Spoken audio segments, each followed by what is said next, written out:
Alright, ladies and gentlemen, welcome to the Rusty Misfits Racing League.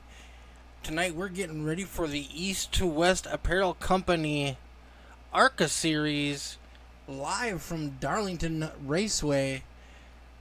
This is one of those tricky tracks, part of NASCAR history. It's been around for a very long time. We got just a couple minutes before we get set to go qualifying, but while we're waiting, let's go over our current point standing, shall we? Okay, point standings. Travis LaPayne is currently in the lead with 125 points. Brandon Dunford in second with 122. Brad Steffen in third with 119. He is tied currently with Roy Hyde. Josh Fox is sitting in fifth with 112. James Pileski 110 in sixth. Forrest Hamilton Jr. is in seventh with 107. Kyle Lingerfeld in eighth with 106. Alan Wernicke, oh look at that, coming right at you there in the corner. Alan Wernicke in ninth with 100 points. Lee Krause in 10th with 99. Same as his car number, that's interesting.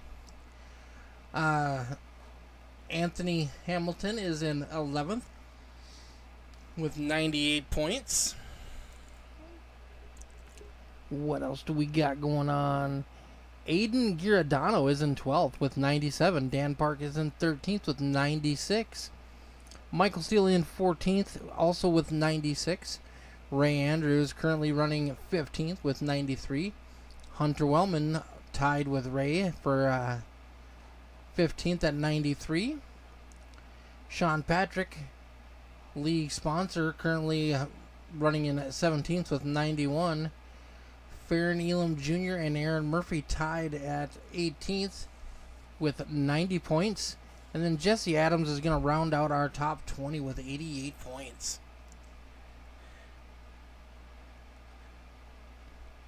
So this is one of those tracks. It's kind of a tricky shape. So both ends of this track are completely different. This track is 1.366 miles. It has 23 to 25 degrees banking on the turns. Caution speed is only 45 miles an hour. So this is one of those tracks that when you do pit on, you got to whoa this thing up a lot. And you got to do it in the middles of 3 and 4 and get way down on the bottom. A little bit of NASCAR history for you. The most wins here is with David Pearson's 10 wins. Most poles, also David Pearson's with 12 poles. The second closest finish in NASCAR history happened at Darlington Raceway in March 2003 when Ricky Craven took the checkered flag ahead of Kurt Busch as they were side by side connected together, coming to the stripe at 0.002 seconds. This year marks the 75th anniversary for Darlington Raceway. So this is one of those NASCAR tracks that has a ton of history, and they have put on some amazing races. The very first Southern 500 was on September 4th, 1950. Alright, these guys are getting ready to go qualifying. We could see some drivers opt to not qualify and just start in the back.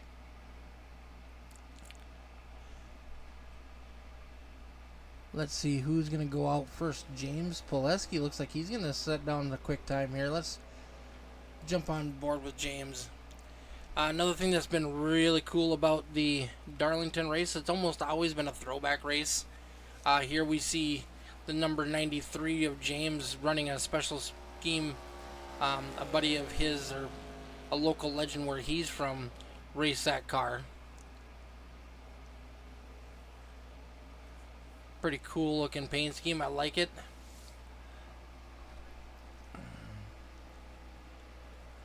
See what kind of lap times James can lay down here.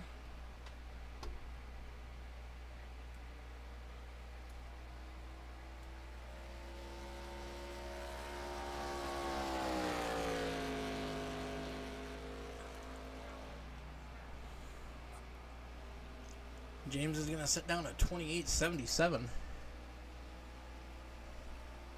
Joshua Reese is going to trump that almost immediately with a 28.56. Ray Andrews throws on a time with a 29.90.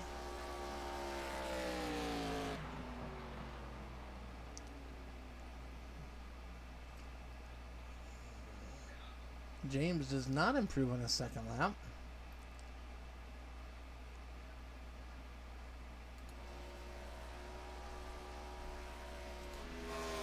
Jump on board with that number 38 of Matt Moreau. Ooh, Matt gets up in the wall. That lap's not going to count.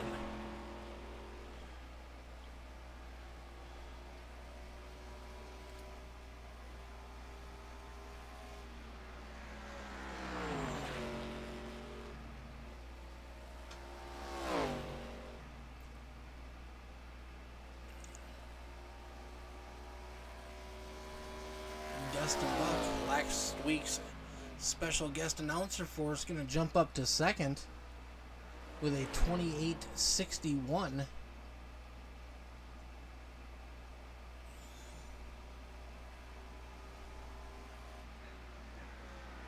Matt Moreau 15th on the leaderboard right now with a 29.94.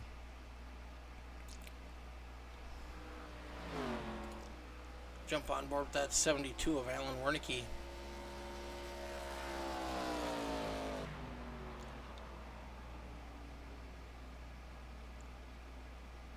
That's quick enough for 12 for Alan.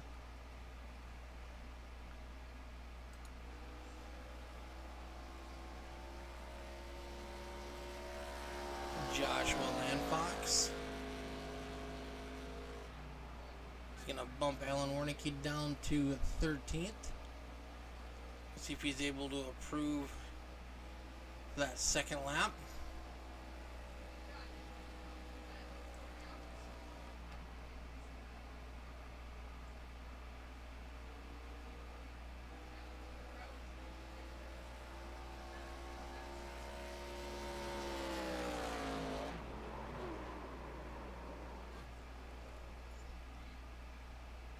$28.91.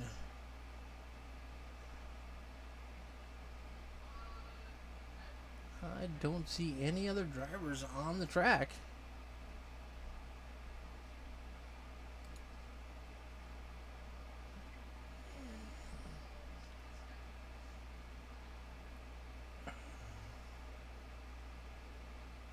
Looks like we have 7 drivers opting to not lay down a qualifying time.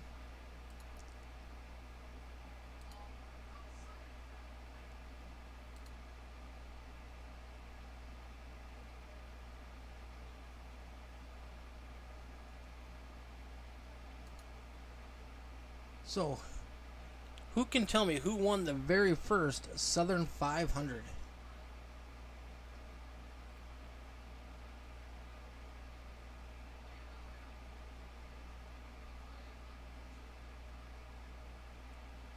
"75 cars entered the race. 25,000 fans watched from the grandstand." So this is before it was televised.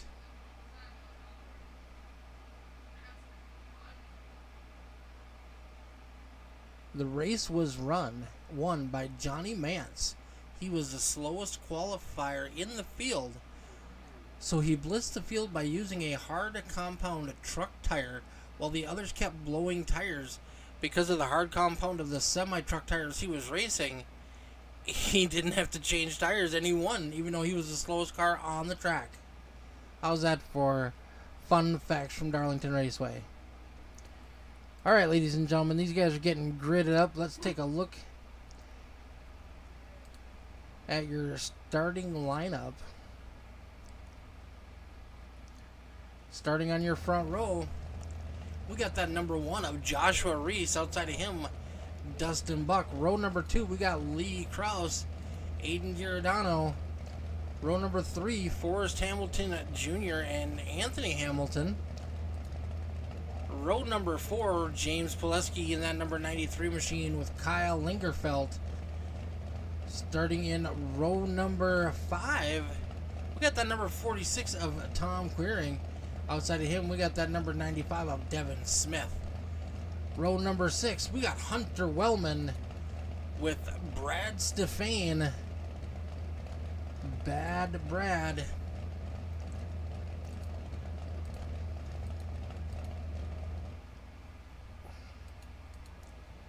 Oh, come on.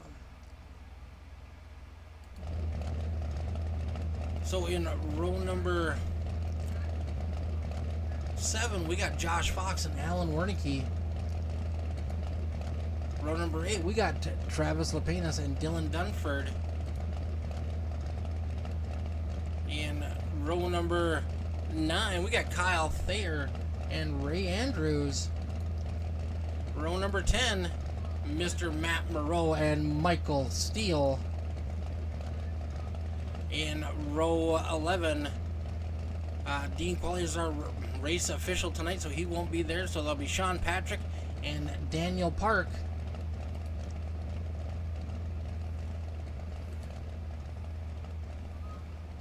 Then we got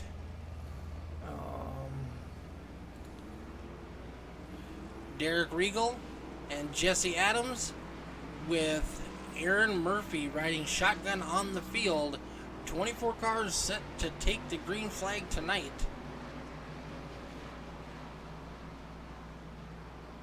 Jesse Adams in that number 55 machine. One of Jeff Gordon's throwbacks cars. That's always been a favorite of mine. The T-Rex car. NASCAR made that car illegal.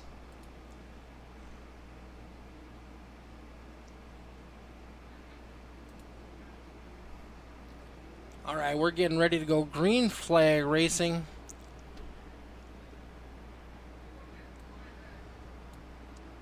$90 laps here from Darlington Raceway. Who's got what it takes?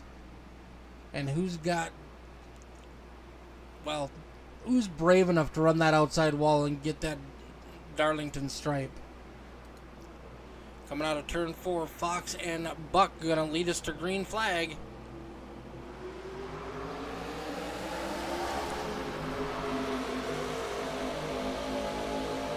Side by side down into turn number 1.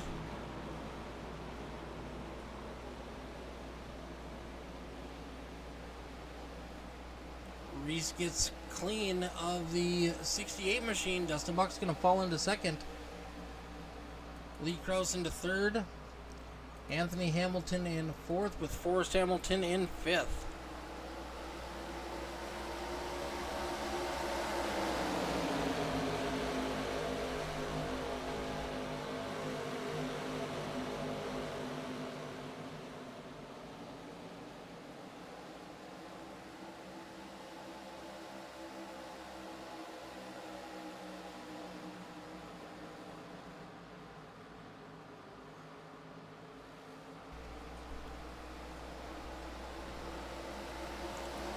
So far, we're leaning green.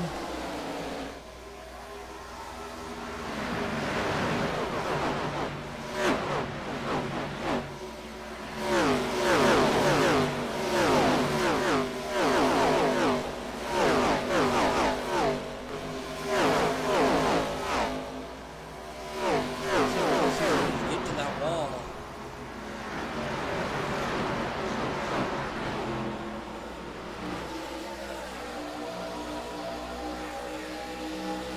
Joshua Reese continues to lead Dustin Buck and Lee Krause.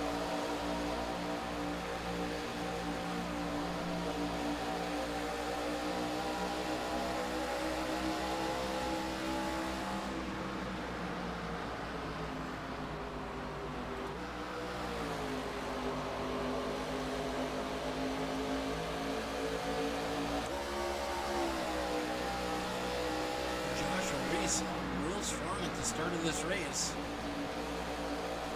Running some practice laps. It looks like we could only do about 35 laps on fuel. So there's definitely going to be a two-stop race. Green flag pit stops are going to be tricky.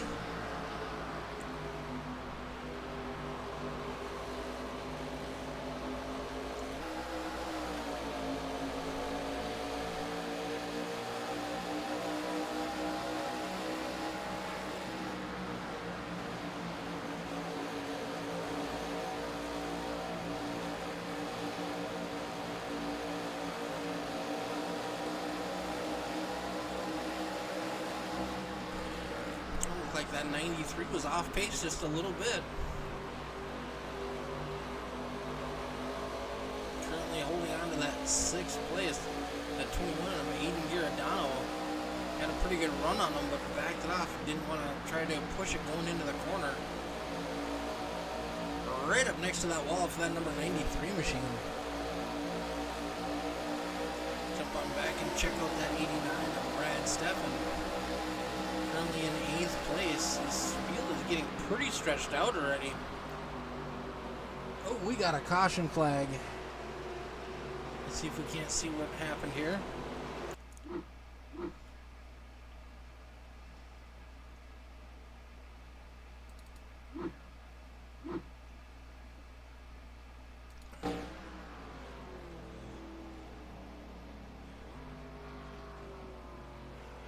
Kyle Thayer getting down on pit road. I don't see where that would have caused a caution. I'm not sure what brought out the caution flag.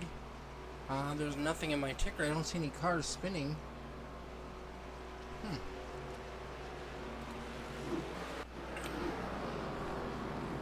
But that is going to bunch this field back up on lap 8.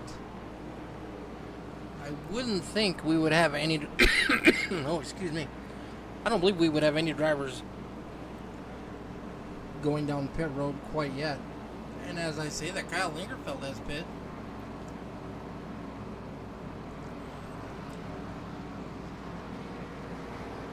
Looks like a good chunk of them in the back part of the field that went in.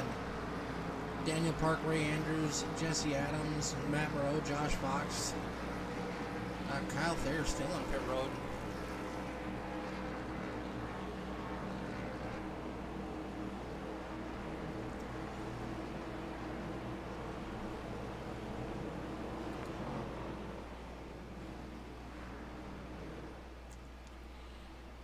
Alright, while these guys are sorting out their pit stop, we're going to take a brief intermission.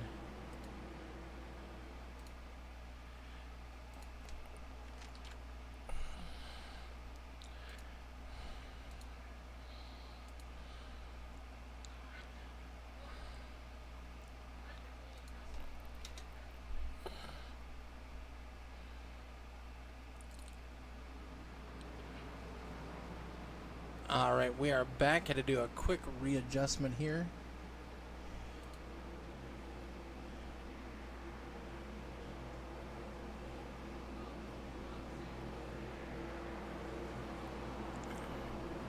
We got several cars that look like they're going to go a lap down on pit road here. Matt Moreau, Jesse Adams, Kyle Thayer.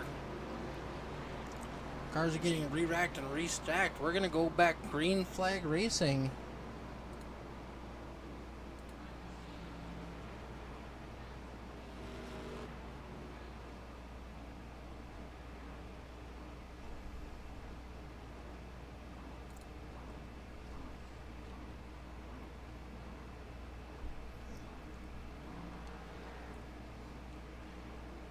Alright, people, can I get a quick response from the viewers? Are you guys able to see the stream okay?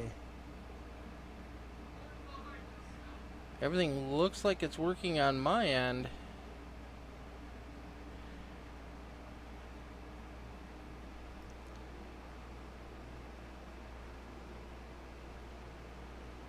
Alright, going green, coming out of turn number 4. Joshua Reese is going to lead us back to the green flag. All right, thank you very much, Matt.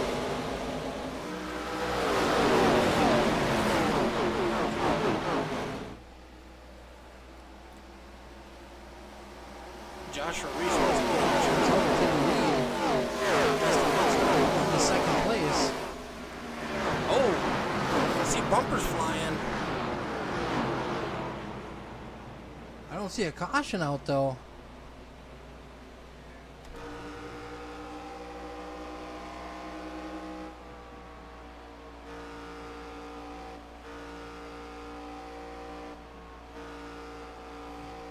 Do you see a report of a crash? Let's take a look at that. Oh. Tom Queering gets into the back of somebody stuck on the wall. He's stuck up on top of him. Oh, the Forrest Hamilton Jr. car. No caution. Heavy damage done to the front end of that 46 machine.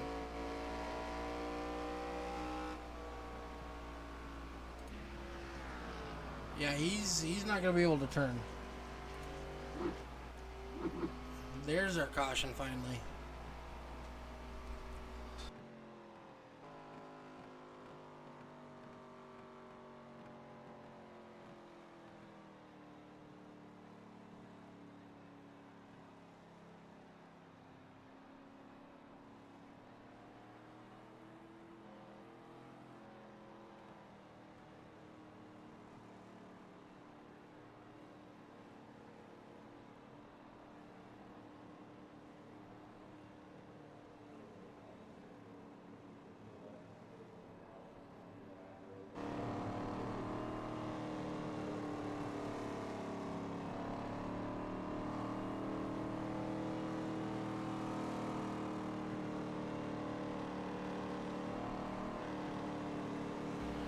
Looking out the back end of our current race leader, Joshua Reese.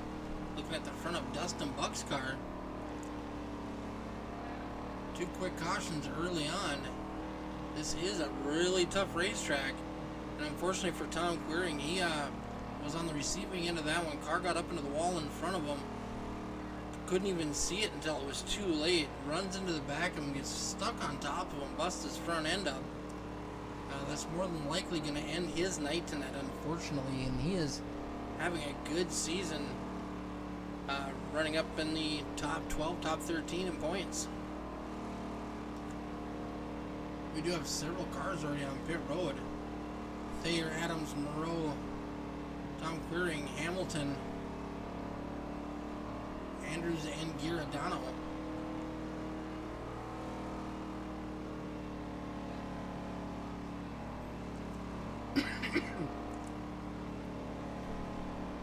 Dustin Buck getting real close to the back end of Joshua Reese's car. Looks like we are getting ready to go green. They are getting lined up one more time.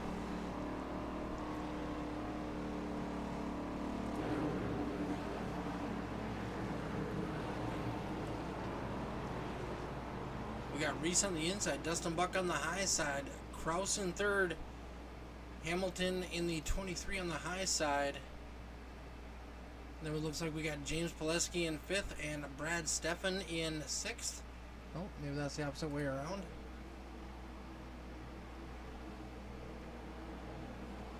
Nope, that's the way it is.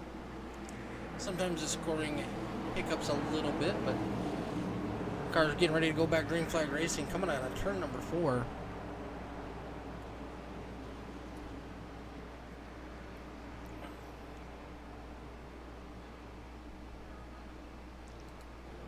Once again, up front, we got Buck and Reese going to lead us to the green flag. Reese has been pretty strong on the start so far.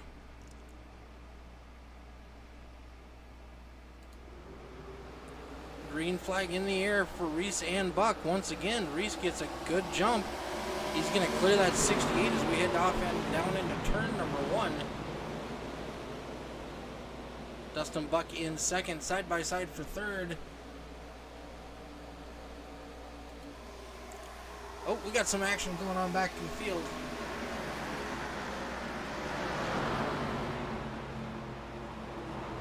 No cautions as of yet, but we saw some cars taking evasive maneuvering. Sean Patrick in that 26 machine, up 11 spots from where he started. Aaron Murphy on the outside of him.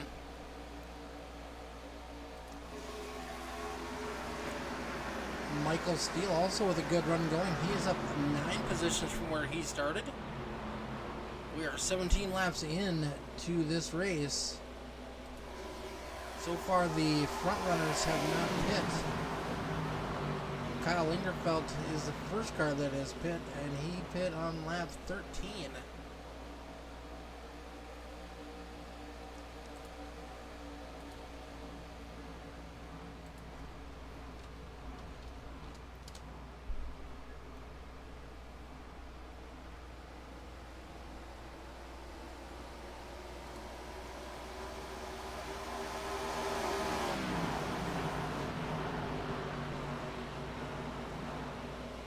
Dustin Buck right up against that outside wall.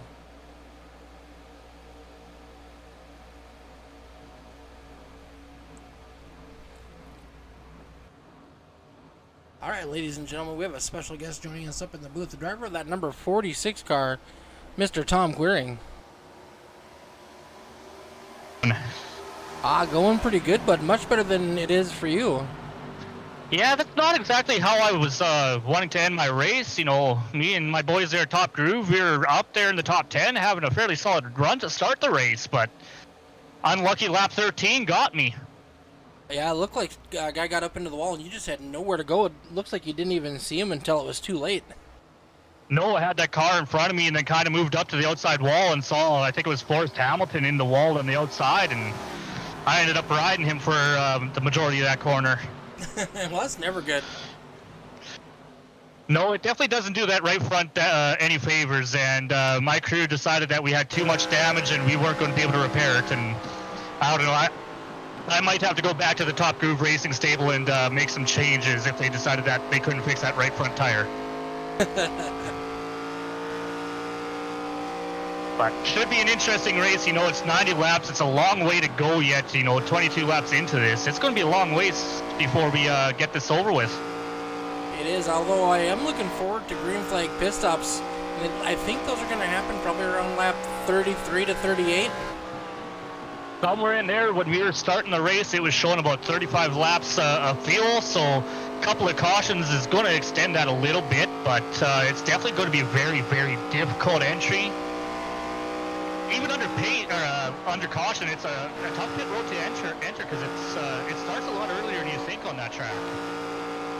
It does, and then getting down to that 45 miles an hour is a hard breaking point.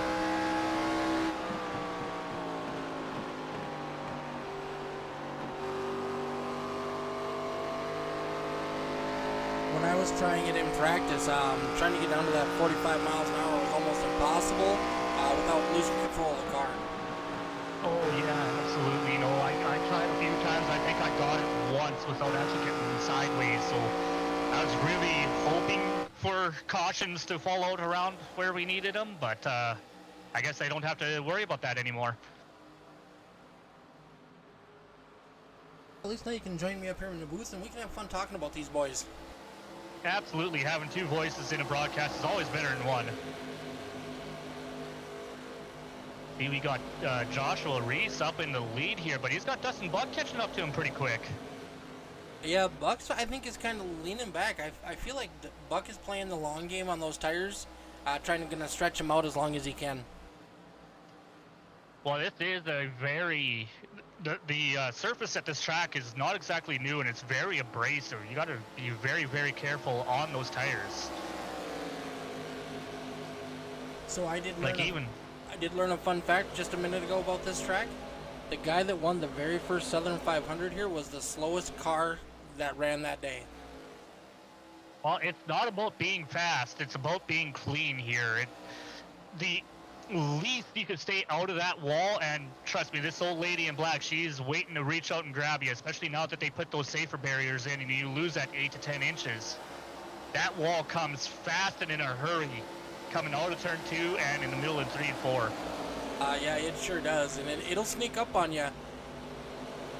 Especially the way you got to run this track. Like turn 1 and 2, you got to dive it down, touch that inside line, those dotted lines at the bottom of the track, and then you got to float up until that right side of your car is almost brushing that outside wall. Hold it there for a little bit, and then you got to dive it back to the inside on the exit of 2. It's a tough line to hit, but feels so good when you nail it. This is one of those tracks I've never been good at. I can be good at one end of the track, but not the other. Oh, absolutely. My practice here, I could get through 1 and 2 halfway decent, but 3 and 4 was... Yeah, let's not talk about that.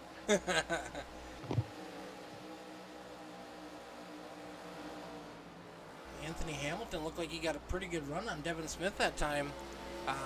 But now he had to let up going into the corner. Now the 94 is going to get a run underneath of him. Well, and that's the other thing too here. Passing is so hard. You got to tiptoe so much when you're side by side like these two are. As you see, Anthony get up into that outside wall, and that's going to allow the 94 to get around him. And in fact, he's going to lose a few places as a result of that brush with the wall. Yeah, that one little bump, it scrubs off a ton of speed. These cars are so sensitive to momentum, and that brush with the wall, that's all it takes to lose just that couple mile an hour.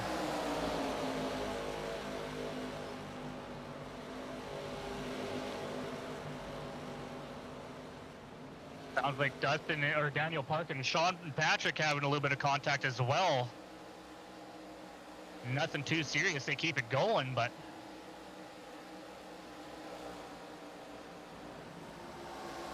oh, the 7 car just blew by the 64 of Hunter Wellman. I'm not sure if Hunter had gotten into the wall the corner before or what. well, Hunter's thrown down a couple of good laps, but I think he's having issues finding that speed consistently here. Which, to be fair, this is an extremely difficult track to master. Yeah, and Hunter's pretty new to the asphalt side of racing here.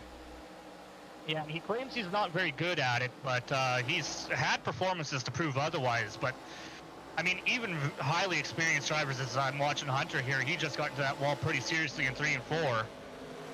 But even experienced drivers, as I was saying, they have difficulty getting around here without getting to that outside wall. Well, we did have a pass for the lead. Dustin Buck took over the lead for a hot minute, but then gave it right back to Joshua Reese. Well, that's not really surprising there. We know Buck is a fast driver, very capable behind the wheel of pretty much any car we throw him in. But Reese in that number 1 Reese's car there, he's definitely showing a lot of pace here early on in this lead, or this run, but these guys are getting down towards the end of their fuel run. It's going to be interesting to see when we start seeing pit road come active. And I imagine that's going to happen pretty quick here. Well, we are 33 laps into it with a couple of laps, like I said, like you said there, Mick, I'm going to guess probably lap 38 is about the max these guys are really going to be able to get to after those caution flags. Our leaders are catching up on the 38 car of Matt Moreau, too. Yeah, Matt moves down to the bottom and gets out of their way. He gets out of their way. He is smart enough to know that he is not a factor in the event right now, so smart move on that 38 driver. But 3-way battle for the lead right now. Lee Krause, after those two have been exchanging paint a little bit, Lee is caught right up to them. Yeah, Lee's another one of those drivers who's always there, and he's always good for the long run. But we're also going to see a little bit of strategy playing into here. You can almost guarantee there's going to be a caution with how difficult this pit road is to enter. If you can stretch your fuel out just a little bit, try to be one of the last ones into pit road under green, you have a good chance of catching a caution maybe.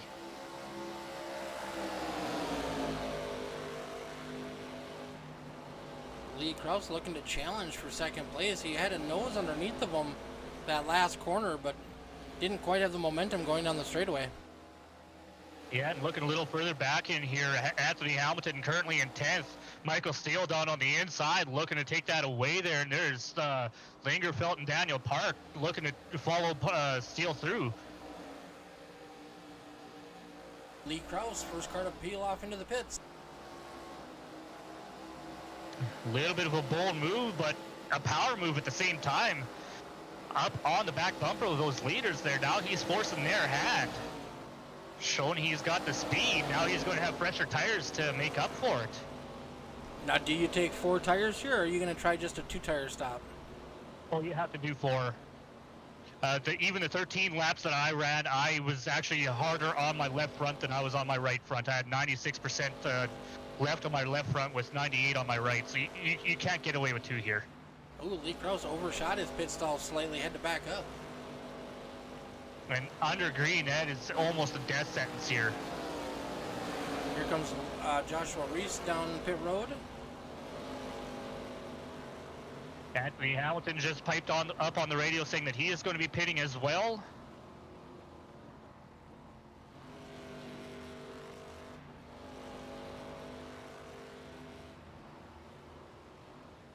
Does a good job getting slowed down, getting down to that bottom of the track and getting into pit road. Very, very difficult to do here. I almost wonder if that 99 had to have a speeding penalty, because Reese is down on the way and the 99 is still on pit road. That is odd, because usually a speeding penalty will be, and there he goes, but usually a speeding penalty is a pass-through, not a hold.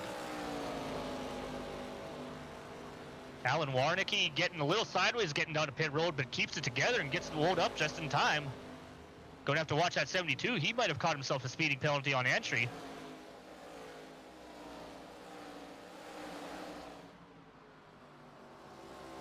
Here comes our leader, Dustin Buck. Yeah, Joshua Reese back to the point. But he is in heavy lap traffic right now.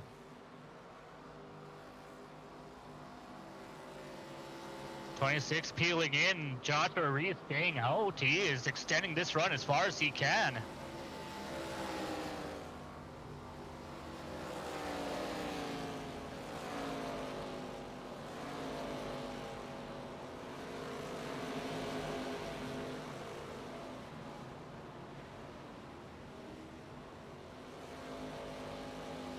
Buck hits his marks good. He's going to have a nice quick pit stop.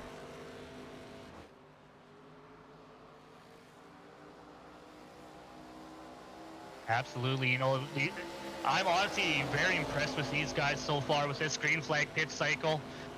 As difficult as this pit road is to enter under green, that we have not yet had a caution, while most of the cars have gotten down to pit road successfully. So good on these guys for getting down there cleanly and keeping this race green. Daniel Park right now currently with the lead, but I've seen him scrape the wall a couple times. That's going to not be good for the right side of that machine. You can get away with light contact. You know, Darlington Motors, or Darlington Speedway, the Lady in Black, track too tough to tame, and it's earned those nicknames for a reason. I feel bad for the crews that got to come out to this track between races and repaint that wall every time, because they get a lot of paint on that wall. That they do.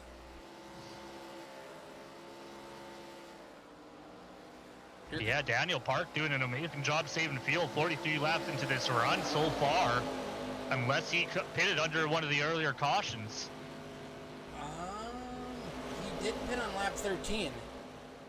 Well, that would definitely help him out there. But here comes that number 1 car, Reese. He's going to unlap himself. Well, you're going to see right here just how much difference a fresh set of tires will make at this track.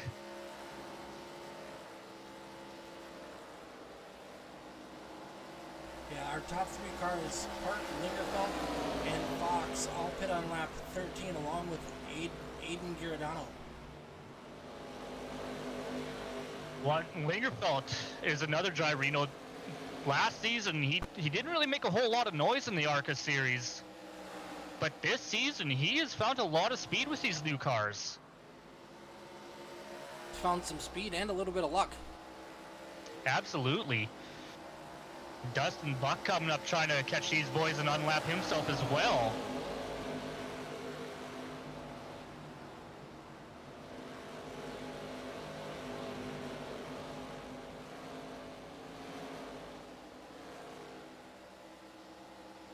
And just like that, we're over halfway.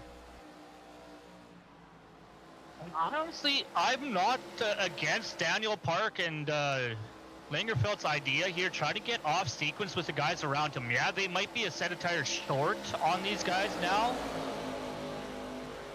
I mean, right now they are even. Everyone's got 2 sets remaining, but their tires are going to wear out a little bit faster. But sometimes when you know you got a field like Dustin Buck, Alan Warnicki is another one of those guys, Joshua Reese, some guys out there that you know are faster, sometimes just getting that off-sequence strategy can help out.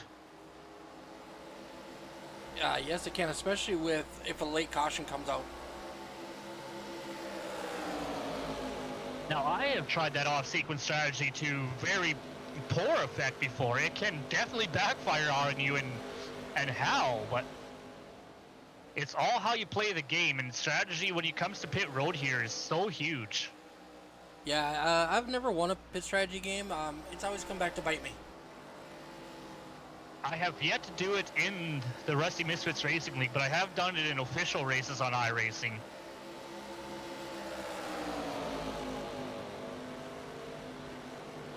Have once managed to win the iRacing Daytona 500 based on fuel strategy, but That was a very, very, very close call. Thank you, Mr. Duffy, for the subscription. I appreciate it. Oh, just so we can see what the comparison is. Right now, these guys are running a 21:15, and Joshua Reese is running they're running a 30:15, and Joshua Reese is running a 29:27. A full second faster. Fresh rubber versus old. I would love to see some of these drivers tire wear after a couple of these runs, just to see how much they're wearing.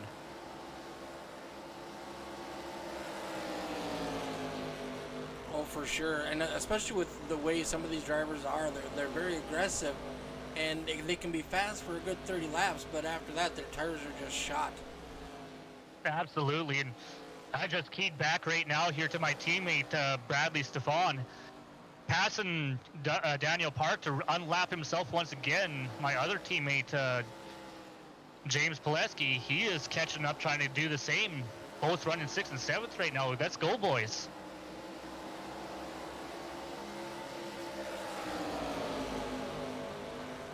Kyle Lingerfeld has dipped into the pits now. Well, and it is about 13 or so laps past the past where the other guys pitted, so that would track with their fuel runs. Here comes Daniel Park. I was just going to say, our leader is now peeling off on a pit road.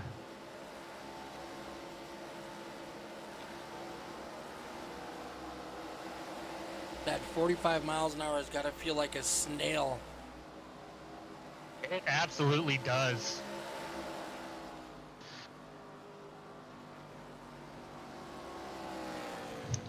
Josh Fox on pit road as well in that number 11 car. So once again, Reese has the lead with Dustin Buck 2 seconds behind him. Well, I'm sure Reese is very happy to have that differential between him and the 68 car.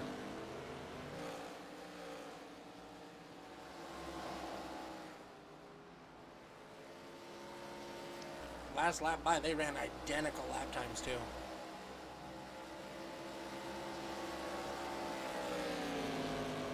You know, and one thing that Darlington in recent years has become known for is their throwback paint schemes, and having fun watching some of them.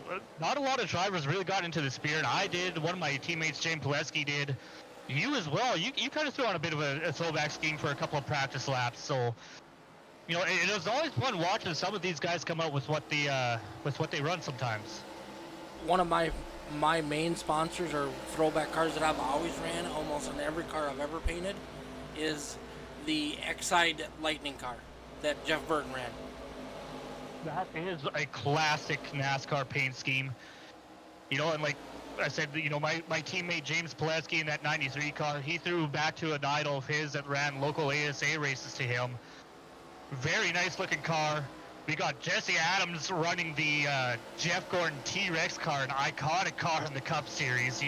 If you're a NASCAR Cup Series fan, you've got to know the story behind that car right there. That car was made illegal after one race. It was legal for that race. NASCAR did not like it. No, it was right after the race they say we don't want to see that car again. Absolutely. You know, if anyone doesn't know that story, look it up on YouTube, especially looking for Ray Evernham talking about it. And then another classic throwback we got here, Ray Andrews in that mellow yellow Kyle Petty Days of Thunder scheme. Oh yeah, you can't go wrong with that car. No. That's another iconic paint scheme, not just from the movies, but from when Kyle ran it. And if the rumors are true, there's supposedly talks to have a Days of Thunder 2 in the works. That's what I've heard. I'm kind of excited. I'd be all for it. I really hope it is. But Joshua Reese right now back in the lead, and he is up coming into some heavy lap traffic. And that has allowed Dustin Buck to gain almost down to a second on him now. Going to have to pay attention. Ray Andrews moving down out of the way, not wanting to get in that. In fact, it looks like Ray might be going the pit road. Yeah, I think Ray's got some damage. He spent quite a few laps on pit road already. I do believe he may have been involved in that the first caution flag there, and yeah, because he was definitely down there before I had my issue, and I passed him on, or when I was limping down to pit road.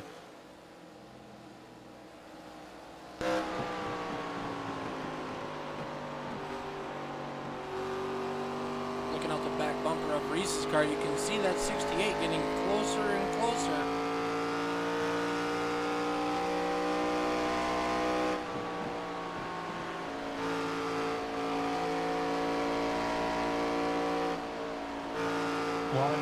Reese is catching up to the 64 car of Hunter Wellman right now. I would expect Hunter to move down and out of the way if he can, but Reese clips that wall. one ball hits right to that one car.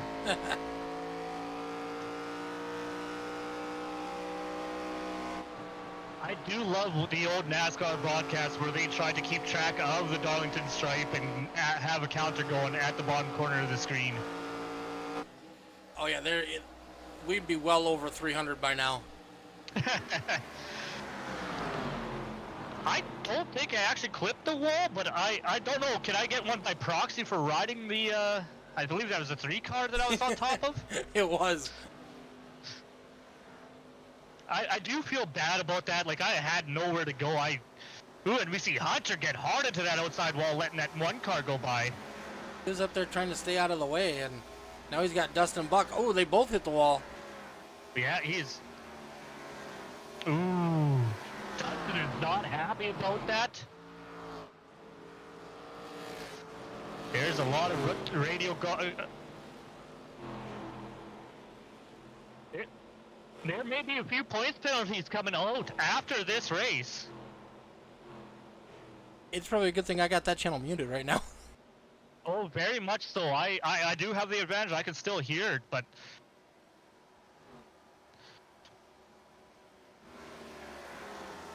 He made Brad Stefan up to 3rd. Wait, there's a reason I kind of tried to get these fellas, because they, James and Brad both know how to get around a racetrack. They're both very quick guys, and I definitely wanted to make sure I put a team together that had a chance to slow Strange Brew Racing down a little bit. Well, and I know before the race, James was saying he wasn't very good here, but, you know, he's still running 5th right now. He's been up front the whole race. You know what? A lot of the times the guys that say, I'm no good, I can't do this, I am crap, 9 times out of 10 they're going to do well. That is very true.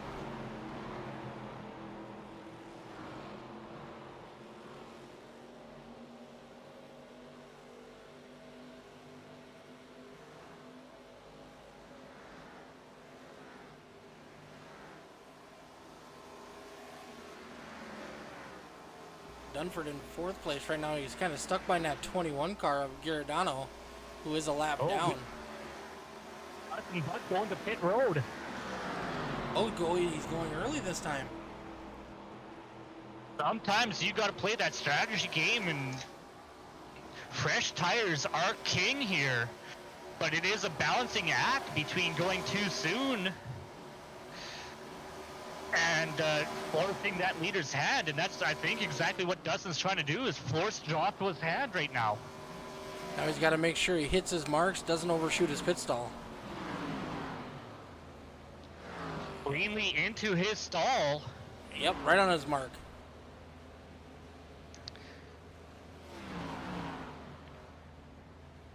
Here comes Reese down pit road now, too. Well, like I said there, he is trying to force that issue there, trying to make sure that leader knows, hey, I am just as fast, if not faster than you, but now I'm going to have fresher tires. Buck's down and away, and now we're watching Reese come in. Hits his marks. Josh, nice and clean into his stall there. That is key right there. When you're under green, you cannot afford to lose any time. No, a second on pit road will cost you 5 or 6 on the track. Well, in his stall once again. But after his miscue on pit road, he is deep in the running order, down to 16th he's showing on my screen. Yep, and at least one lap down.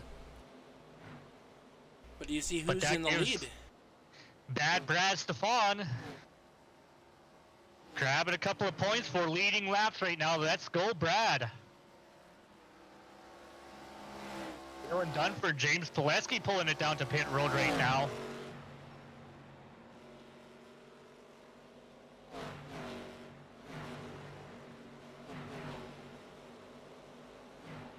Let's see, Daniel Park last pitted on lap 52. Stefan was on lap 38. So Brad's going to have to come here pretty quick.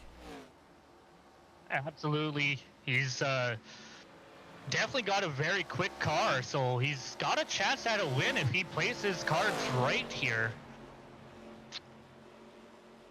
Right now, Dustin Buck, I'm showing just ahead of Joshua Reese on the track. His play of pitting a lap earlier than Josh seems to have worked out for him. Here comes the 89 of Stefan. Yeah, and that's going to give the lead to Devin Smith. Can we call that 18 car right behind Smith there a throwback? That is a car that he runs normally.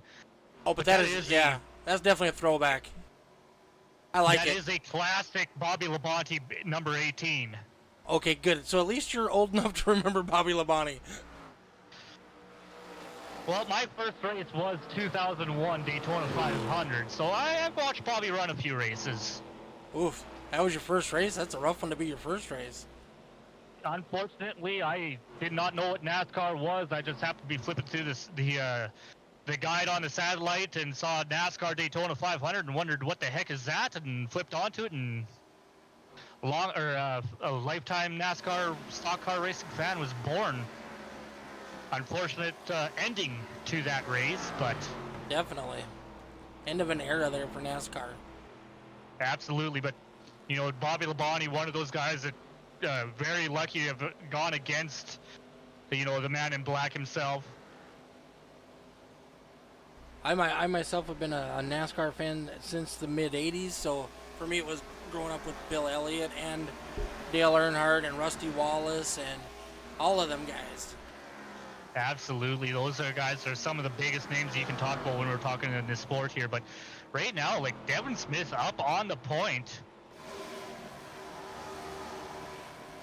72 of Alan Wernicke now up to second.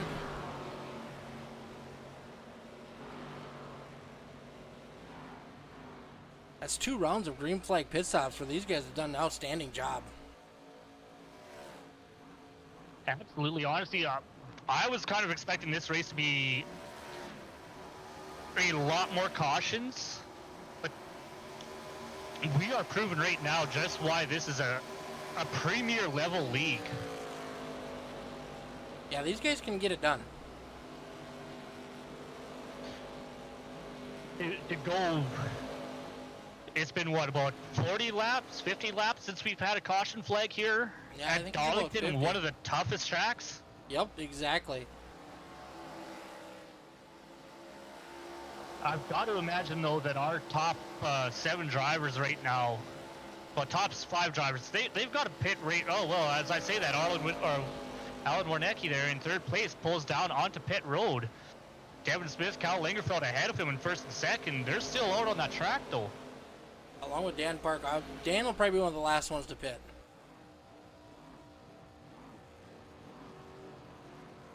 But Dustin Buck, Kyle Reese, bumper to bumper here, trying to reel these guys in. Right now, catching up to that 23.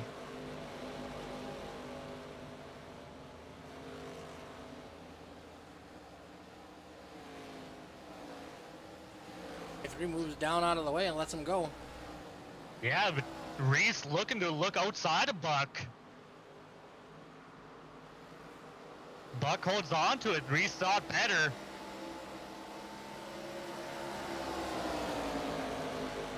I don't know. We've only got like 13 laps to go. Do you think any of these drivers up front have enough fuel to make it to the end?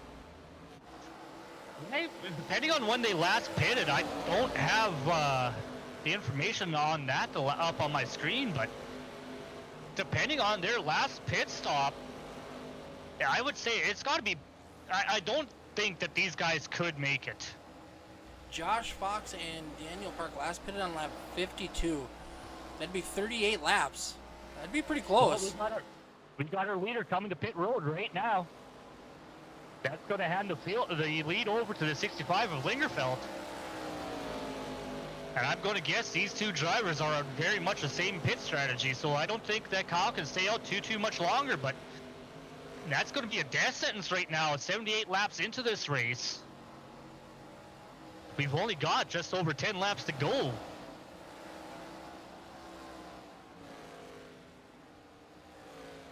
Daniel Park has got, what, an 8-second lead over Buck and Reese in 3rd and 4th place, but he's 8 seconds behind Lingerfeld.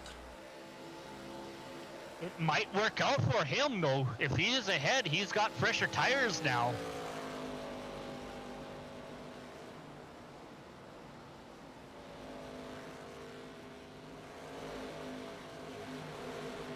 Or not fresher tires, sorry, that was Devin Smith that just pulled in. Their cars are identical. It's hard to keep them apart. It is tough to tell, and now we got Lingerfeld coming down pit road. That's going to hand the lead over to Park, but like you said, Buck is catching up. They're not that far behind. And Buck and Reese both have fresher tires than Daniel does right now. Daniel's got to hope for a caution, but I don't know if a caution is going to be enough to save Daniel's hopes at the moment. No, and he's got 10 laps in 5 seconds. I don't think there's any way that he has 10 laps worth of fuel left, but Even if he does with those guys with those faster tires, they're catching him pretty darn quick. on just to that point there last time by, Daniel Park a 30.61. Dustin Buck, Josh Reese, both a 29.3. Over a second faster.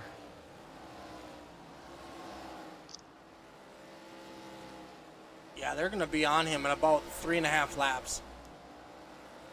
Now, Dustin and Josh will have a little bit of traffic to get through. Alan Warnecki is just behind Dustin Buck, or Daniel Park right now, but looks like he has got fresher tires trying to get around that 7 car as we speak.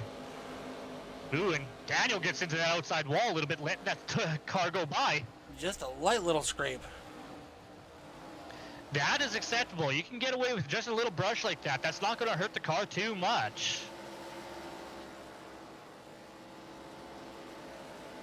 Another car we haven't really talked about a whole lot as far as front runners. Josh Fox in that 11 car, he's kind of quietly snuck his way up into 4th place right now. He has just 8 seconds back. Depending on how this plays out, he could still get a podium. But there's nothing saying that we're done with cautions yet. We're 83 coming to 84 laps into this race.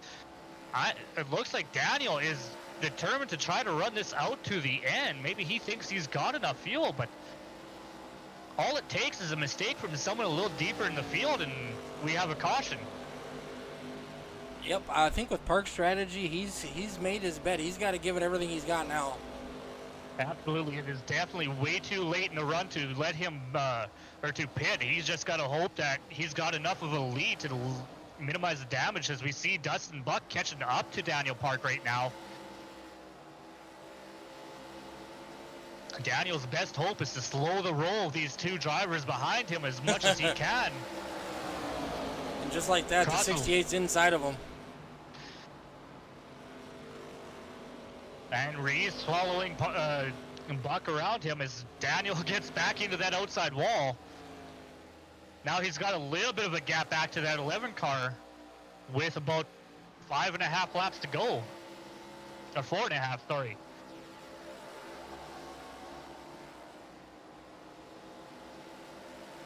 Buck's got to do everything he can to focus on his marks and try to keep that hard-charging number 1 of Reese behind him.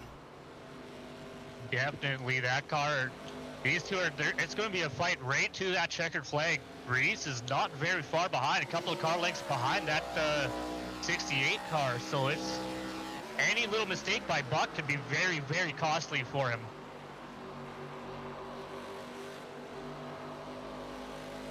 Four laps to go and 0.4 of a second separate our leaders.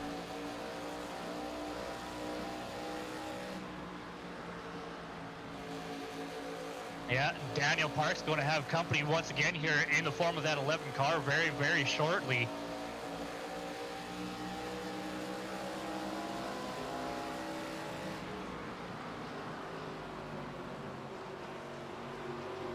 That gap is staying pretty steady at 0.4 seconds.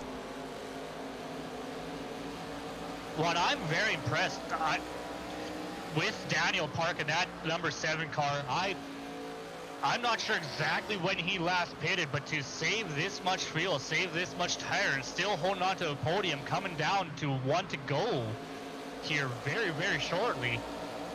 He last pit on lap 52, but so did Josh Fox. That's why Fox is not gaining on him super fast.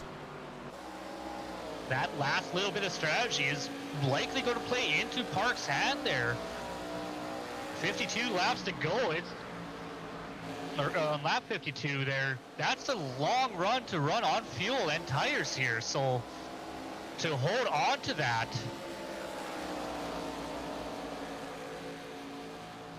Final lap for Dustin Buck and Josh Reese.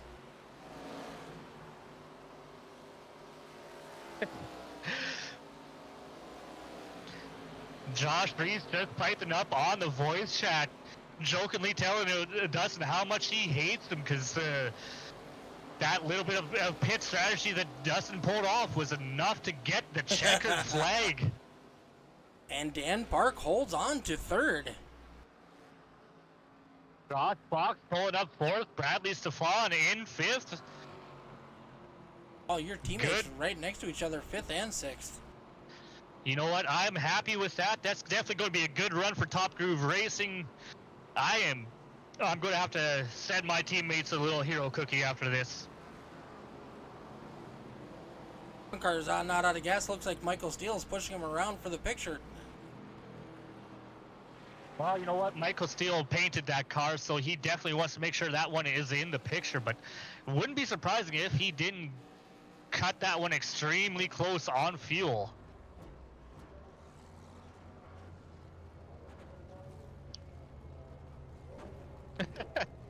They are saying there. Josh and Dustin were saying there that they had to wait for Dan to stop just to make sure they could park up next to him to get a proper picture, knowing that he is out of fuel. Well, that was an amazing race. Caution free for, what, 70 laps at Darlington? A very, very long time there. That's very impressive with how difficult this racetrack is to get around cleanly. It is so easy to overdrive a corner and hit a wall.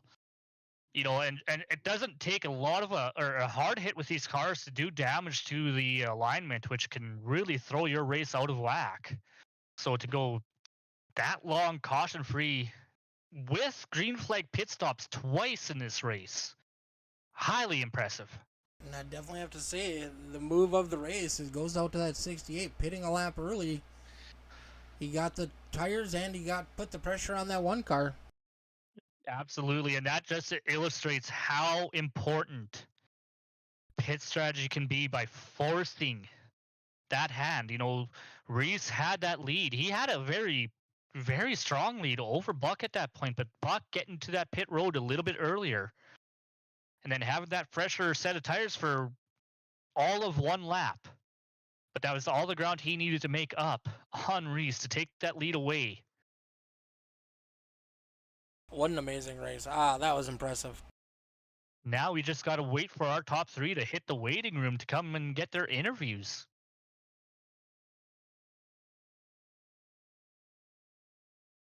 While we wait for them, though, Mick, we got some pretty entertaining racing coming up tomorrow, don't we? We sure do. We got the Strange Brew Racing Legends. I'm not sure what track we're at tomorrow, though. I am looking that up right now. I believe we are Concord Raceway, which is going to be that's not one race I'm looking forward to. Mini Pocono. Yeah, and I hate that track with a passion. Yeah, you're not the only one. I'm glad I'm not driving that one. My interview streak may end tomorrow. And then following that, we got the FALCONGRAFIX Mini Stocks Pavement Series. Let's see where are we at for those ones. Well, that would be Slinger, I believe. Yes, Slinger Speedway, which is another really tight, narrow little track for you guys to race around on. We'll definitely be trading some paint there. Absolutely, but it looks like we got our top 3 drivers in the booth with us. Why don't we talk to them? All right, let's grab our third place finisher. All right, Caught me. bringing home in third, was stretching that fuel just as far as he possibly could. That number 7 of Mr. Dan Park. How's it going, Mick? Pretty good. We got me and Tom up in the booth. Tom joined me after his unfortunate demise early on. Well, that was an interesting race. Absolutely. You know, we didn't know what really to expect as drivers coming into tonight's race with how difficult this track is to get around, Dan, but I'm really impressed with everyone out there. We went, about 50 laps caution-free, which is with 2 green flag pit stops in that cycle. It's really impressive. It definitely was impressive. If I wouldn't have got into the wall, I probably would have won that race because I don't think they would have caught me. But my right front was destroyed, so I wasn't going very fast anymore. Well, you were definitely playing something serious for your pit strategy on that at the end there. When you came off pit road, did you think you needed to make another stop there that last time, or were you playing that fuel mileage as hard as you could? When I came off the final pit stop, I was right on the edge of making it. So I was at 37 laps and we had 37 to go. So I was like, I'm going to save a little, but I know I'm there. So did Michael Steele have to push you up here for the picture? Yes, I ran out crossing the line. Nice. Well, at least your sponsor's good for more than giving you a couple of amazing looking paint schemes and supporting you, right? Yeah. I had other people that are like, oh, we'll push you, don't worry. And I was like, Michael's got me, so this is cool. You know, my boy Jimmy Jam's got me, pushing me to the line. I got to thank you for all my paint schemes, man. He does such a good job on making my cars look good. He does, and you got a special message on the side of this one. Yeah, I lost my grandma at the beginning of this month, or the end of last month, and all of my races go to her now. So bringing it home P3, I wish I would have been 2 spots better, but P3 I can't complain. Well, you're doing Grandma Judy proud, that's for sure. I hope so. It's a great way to honor her, you know, running out there, playing that pit strategy to a T, and holding on to the lead for quite a while. Yeah, I knew once I came out of the pits and Kyle was like 5 seconds ahead of me, I was like, I know he can't make it, so I'm going to just take my time and just ride it out. Which worked out for me in the long run. Ended up P3, even though I think I could have had P1 if I wouldn't have had the damage. Yeah, it looked like your right front had a little bit of damage, but I mean, it doesn't look too bad, but it doesn't take much to mess up the toe on these cars and mess up the handling. No, I ran the last 12 laps with wheel damage. No, and if we look at any car out here, we're definitely going to be seeing a lot of red and white paint on the sides of these cars. You know, you don't get out of Darlington without a stripe at least once. No, but the cool thing is the JFM brought home 2 cars in the top 3 and 4th place for Josh. We can't complain. Oh, definitely That's a not. great team finish. You and Josh Josh have been did on the this, yep, same pit strategy. Yeah, he just couldn't hold off those 2 long enough. Those 2 are coming. I knew they would be when they came out of the pits. I was like, I'm not even a lap ahead of them. I know they're coming quick. Well, congratulations on your 3rd place finish. A strong run tonight by that number 7 car. Always good to see. It is good to see. I got to thank Michael, of course, for the paints. You guys for the broadcast. Dean for putting the league on. And I'm pretty sure my mom is still watching. If not, then I know she started watching the race. Awesome. Well, that's pretty awesome, bud. I appreciate it. All right, buddy. We'll catch you again next week. Yep.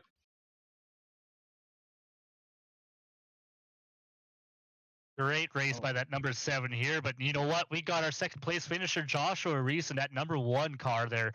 Josh, how's it going? It's going well, dude. Going well. You and Buck put on one heck of a show for that race there the entire time. Coming down that last run for that, right before that final pit stop there, were you worried when you saw him peel off before you, or did you figure you would have enough to catch back up when you pitted the lap after? So my thought process is we were in my head we were so dead even on speed, like we were equal in my eyes. So, and I saw him behind me pull off the pit road, and I also got told and our team chat that he was pitting. So I literally was like, I was contemplating in my own head. I'm like, do I go out long or do I pit the lap after him? Because I was like, I really don't know what to do here. Because if he jumps me, I'm screwed. Well, and pit strategy, especially at a track like Darlington where these tires wear out so hard, track is really abrasive. It's very much a gamble. You know, when you see the guy behind you, he kind of forces the leader's hand because you know he's going to come out and run much faster lap times than you. Yeah, I pushed it really hard in the pit road and getting it off because I was like, if I get out in front of him, in my eyes, I have the race won in that scenario. But if he gets out in front of me, he's got it won. So that's really, it was playing chess with, he pulled the strategy right, and I didn't. Well, and we saw you two going tit for tat there the entire race. You led a few laps, he would lead a few, then it would go back and forth between the two of you. You guys didn't really allow anyone else to get up front outside of pits, the regular pit cycle. Oh yeah, I mean, Dustin's always fast. I know that. So anytime he comes over here and runs, it's always going to be a challenge. And I knew I didn't know exactly if he was going to run or not this week, but I just heard later in the week that he was. And I was already putting in a ton of practice throughout the week. Like I probably put in over 500 laps running because I was. Yeah, I told Dean, I said I was frustrated after the last two races because it's just been bad luck, bad finishes, and I was just really frustrated with myself. So I just took a step back and was like, I'm gonna put in all practice this week and see what we got. Well, it definitely showed. That number 1 car was strong from the second the green flag dropped. You got the pole, you jumped out front, clearing the 68, and you were off to the races, so to speak. Yeah, I mean, I probably drove it a little too hard in the beginning, let Dustin get back to me, but he probably played it better in the first run, and then, we were pretty much dead even from there on, and then he jumped me on the final pit stop. It is what it is. I mean, racing Dustin, I can't be mad at second place, but I'm frustrated to look at how many laps I put in this week and to see that close. Just watch the leader come to the finish line right in front of me. It's frustrating, but yet it's still got to be satisfying to do such a great job at such a tough track. Oh yeah, I mean, like I said, I was, I'm not gonna lie, all down in the dumps after last week. I had a terrible race. I mean, my first real race on dirt, realistically, so I knew it wasn't gonna be anything spectacular. But I was just frustrated and down in the dumps, and Kyle kind of helped calm me down and said, you just need a fresh reset and put some laps in this week, and you should be right up there. And that's what I did. Well, it definitely showed off. Go ahead, Mick. I think you were saying the same thing I was. I was just going to say, you can definitely tell all that practice paid off. And, sometimes that's really what it takes is just all the seat time to learn the track itself. And that's just something that some of these guys aren't willing to do. But it showed tonight, you running up front all night long. It definitely paid off. Yeah, I mean, it paid off. But like I said, it would have paid off better with the win. But it is what it is. Glad to get the first podium of the year. It's also good to have Dan on the podium with me, and obviously Dustin. Getting a 2-3-4 for JFM is really great. Really great to show for the team.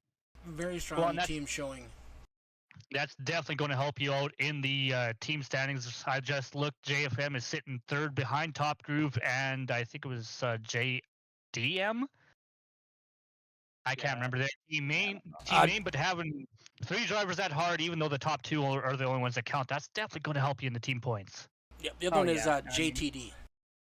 JTD. I knew it was J something.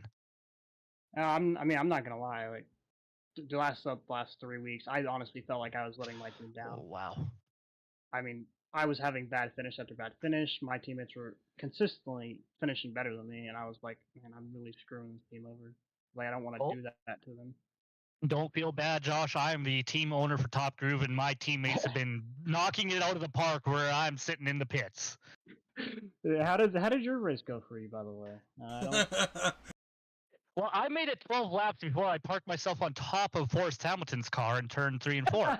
Well, you were up and over. He You was were on the up back and end of them. It looked like they were trying to make a baby race car. I am posting that to Discord right meow. God, that's crazy. I mean, hey, you said it yourself, Tom. I mean, going in, I don't remember when you said something about hitting it every lap, but I mean, I didn't expect 12 laps and it was over. It's a difficult track. This is one of the few ones I actually put some practice into, and I was kind of feeling good after the practice session earlier tonight, before this race. But yeah, I was not expecting to make it 12 laps into this race. Oh, that's interesting. Jesus Christ. Well, congratulations on finishing second. Is there anybody you'd like to give a shout out to tonight? Shout out to my teammate Dan for getting the podium for JFM. It's good to get a 2-3, like I said. Shout out to Josh too for bringing it in fourth. You know, like I said, good showing for the team. Good to hopefully we can take back the points lead after this week. Hopefully, but yeah, good for the team. Also, Aiden, Kyle, Forrest Hamilton, Jesse, Devin, you know, all those guys that I usually run with are really good and really fast, and they really help me out. So I can't thank them anymore. And also, congrats to Buck. You know, it was good racing him every week.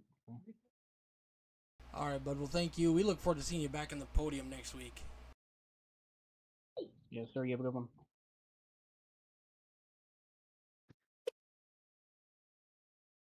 All right, making the pit stop call, bringing it in a lap early, helping him with the win, Mr. Dustin Buck. Yeah, I kind of, with all the fuel strategies, I knew there were going to be people that could go a lot further than me. And when we came out after that first green flag run, I just had it in my mind I was going to split it. I'm not racing for points, so the fastest way was going to be to split it in half. So that's just what I decided I was going to do. I didn't care if I got caught a lap down.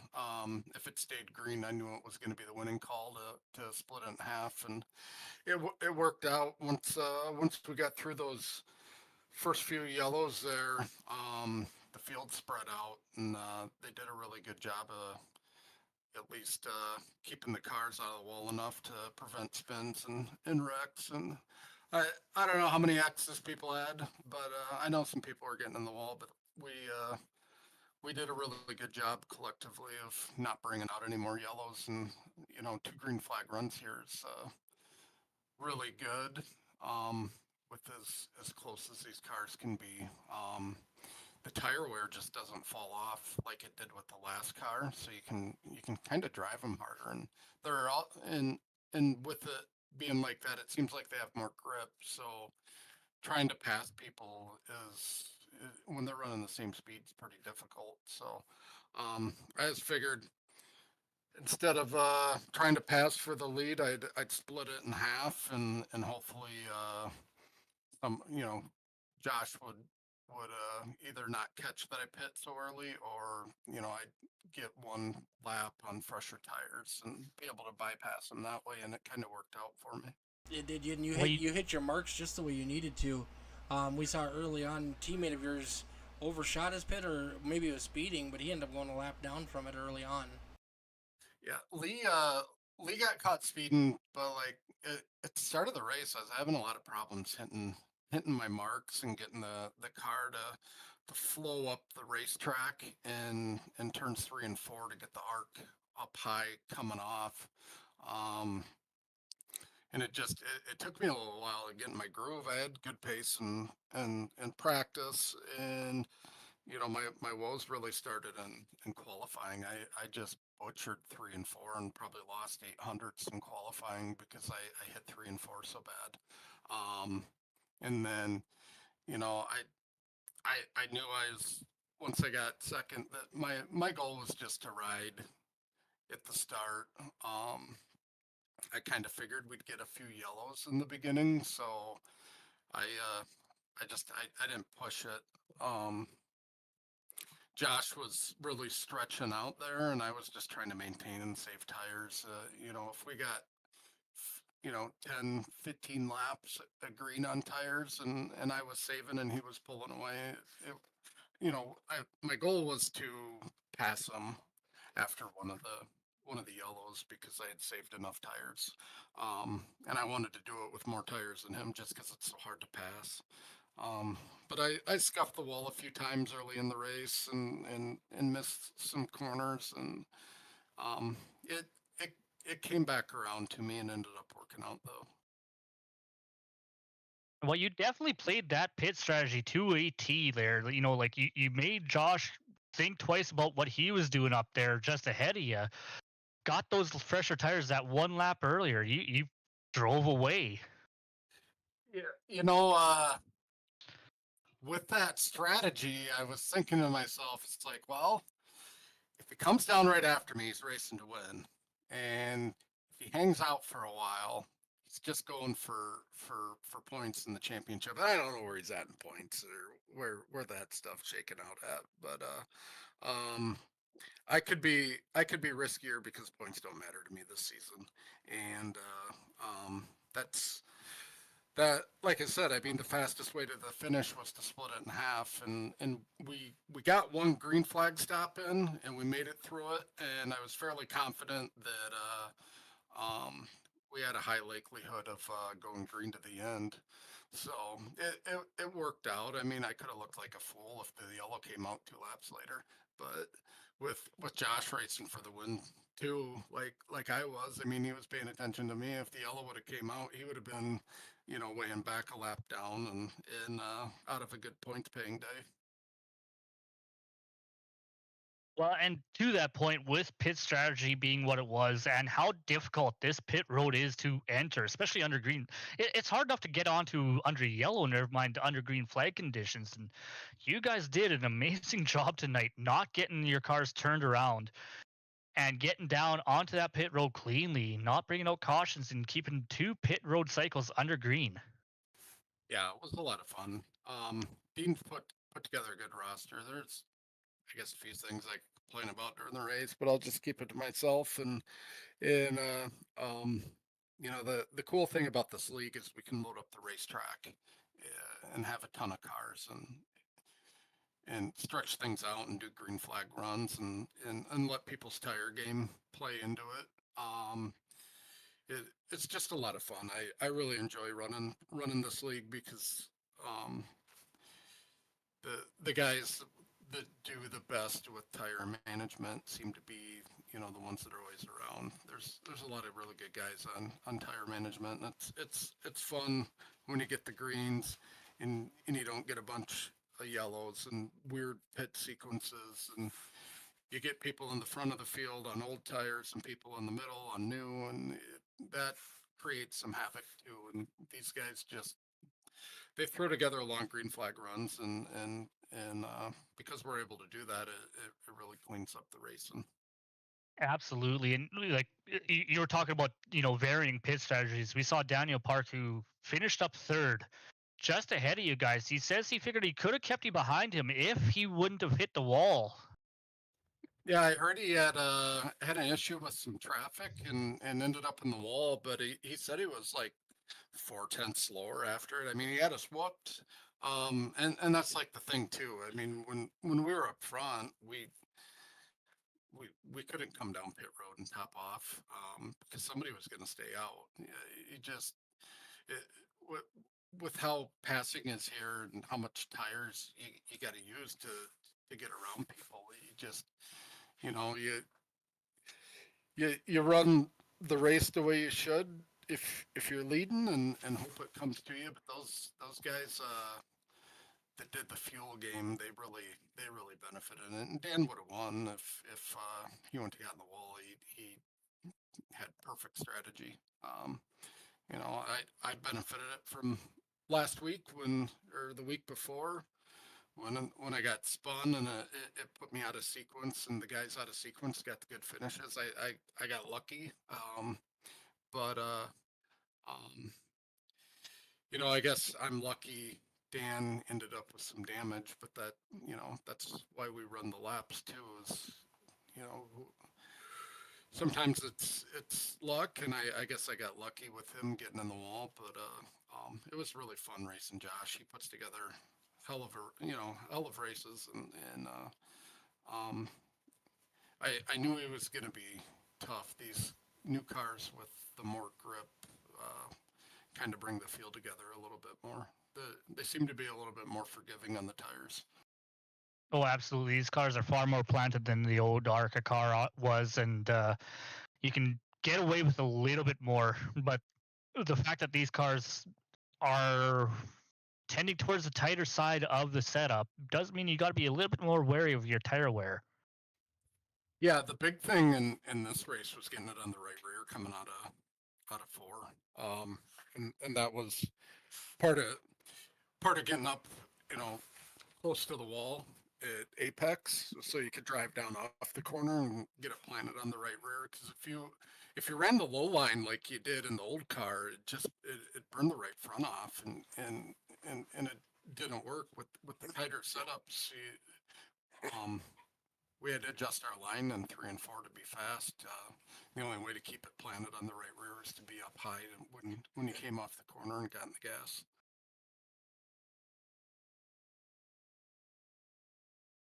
Well, and speaking of how tough, especially 3 and 4, that was I'll say Achilles heel this entire time that I was practicing for this race and in the race itself. When I first started putting laps, it didn't seem to matter what I did. I pounded that outside wall in 3 and 4. I could get through 1 and 2 just fine, but 3 and 4 was where I was having issues, and I kind of figured it out in the practice before the race tonight. But unfortunately, I just I met my demise in 3 and 4 when there was issues ahead of me, and I ended up riding. I believe that was Forrest Hamilton Jr.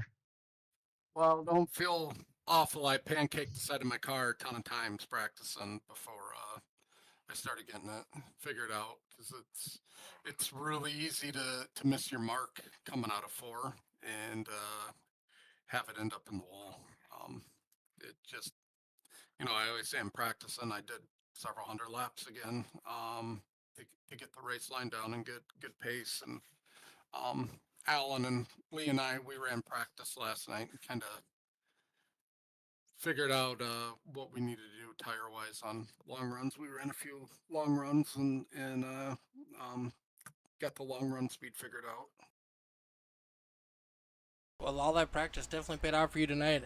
I know Mr. Reese said he put in over 500 laps worth of practice trying to get a handle on this track. Yeah, you can definitely tell who practiced and who didn't. But yeah, I mean that I know I end up towards the front on these a lot, but when we click the button to race on Monday nights and the field hits the grid, I usually have several hundred laps in at a track before that hits. Well, you're always up front. Your practicing definitely shows up. Your teammates are always right there. They're very competitive every week. One thing that some of these drivers need to learn is maybe they need to put a little more time into practice. Yeah, I need it. I can't just jump. I don't feel like with the strength of some of the competitors that if I showed up an hour before the race started that I would have pace to win. And I don't want to just show up and turn laps. I want to be competitive, and I want to have a chance to win. In order to beat some of these guys like Reese and Polsky and Lee and Allen and some of these guys, Stefan, he puts together some really good races. Obviously he wins too, and if you want to beat those guys, you can't just show up and click the race button and go to work. No, very well said.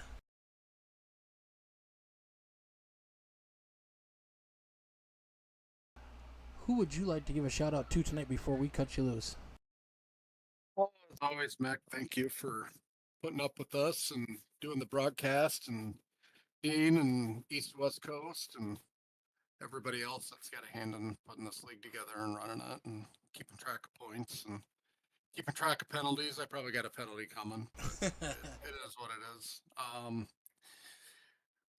My points at the end of the season don't matter, so maybe they'll have to do something else to punish me other than points, because that's not really. I don't think it's going to have the effect that it's supposed to. Maybe we'll make you drive a pink car. Well, you haven't painted me one yet for this. I'm cruising around in iRacing paint. I was just looking at that. I was like, man, I need to get off my butt and get that done. Yeah, I only asked you like 2-3 weeks ago, so. All right, buddy. Well, congratulations on the win. Whenever you are showing up, you are on point or up front and always putting on a good show, and we appreciate that. It's fun. You guys make it fun. This group of guys are pretty solid crew. I do gotta apologize to everyone for getting a little angry on the radio. I got into some traffic that I felt should have moved or yielded a little bit to the lead lap cars, and got a little angry. So I apologize for being on comms and being angry. No problem. Well, thank you very much. Tom, you got anything else before we close this up?